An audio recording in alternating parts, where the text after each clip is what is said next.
Hello, Queens. Welcome to this week's edition of Jungle Juice.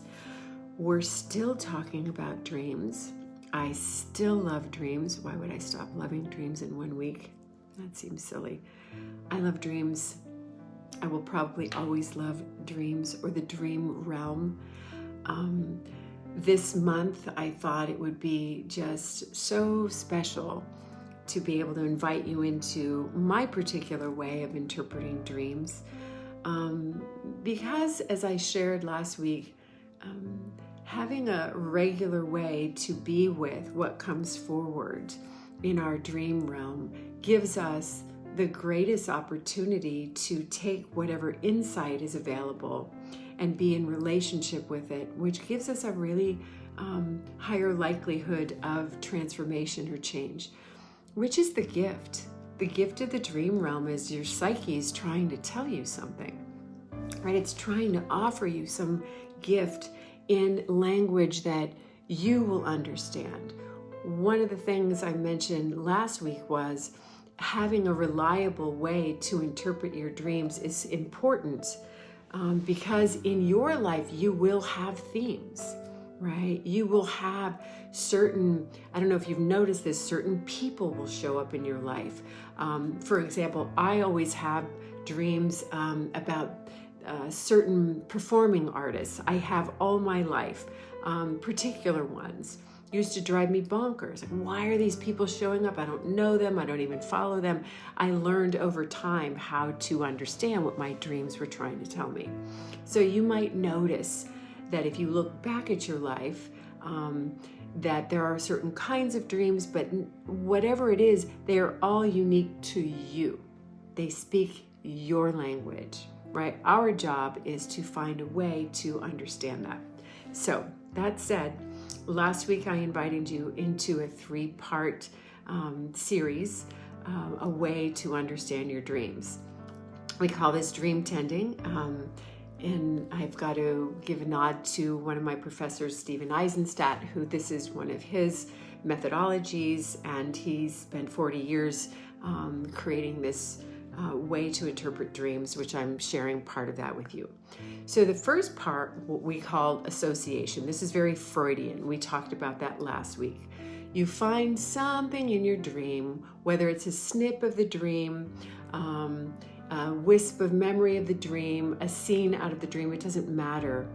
And you sit with this and you rest back and ask yourself, what does this have to do with what's happening in real time for me today? Okay, so that was last week's homework. Sit, wonder into, and associate, right? The next piece is what we're going to talk about this week, which we call amplification.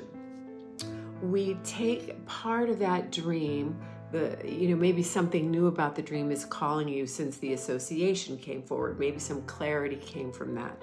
So you are going to sit now with what's here after the association, and you are going to amplify this, see what else is true about this. So we're going to look for the archetypal, the mythological, the storyline, right? Because this is pointing us towards the pattern, right? The way in which we've maybe inherited this mythological story, right? We're looking for a deeper understanding, and the storyline, as you probably know, is actually encoded in our brain.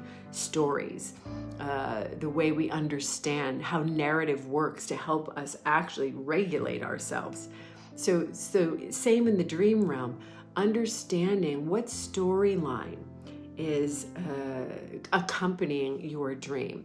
So all you have to do, again, is just sit quietly with yourself, rest back, meet the dream in the way of the dream, as Stephen always says, waiting for whatever part of that dream is really calling you.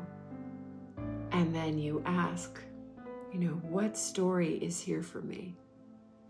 Could be Romeo and Juliet, could be a gangster story, could be something that's futuristic, could be a cartoon, could be a children's book that you read, a fairy tale.